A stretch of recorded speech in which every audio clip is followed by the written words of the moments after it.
Inilah cara warga Nagari Talang Babungo, Kabupaten Solok, Sumatera Barat untuk menyambut turis asing. Mereka menggelar kesenian khas, yakni atraksi Dabui atau debus khas Sumatera Barat. Atraksi Dabui kali ini warga menyuguhkan tari piring di atas pecahan kaca dan atraksi menaiki tangga ladiang, yaitu tangga yang terbuat dari pedang. Bahwa ladang ini tidak mampu makan manusia yang tahu unsurnya di sini. Tapi bagi orang asing tadi juga mereka mencoba tidak apa-apa. Iya, karena kita yang menyurnain mereka itu. Jadi siapa orang yang izin mereka itu tidak apa-apa jam.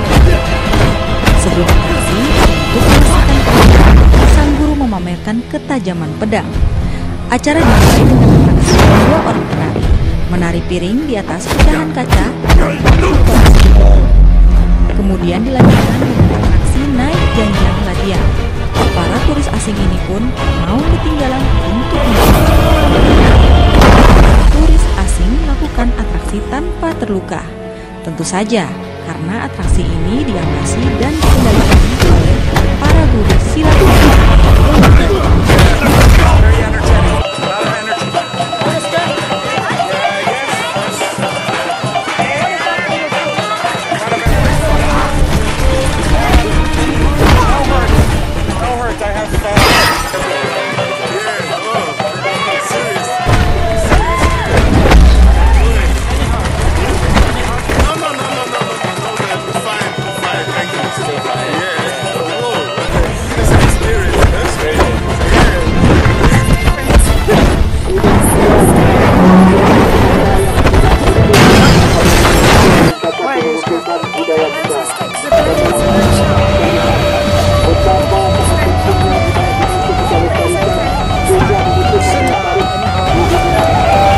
Atraksi Dabui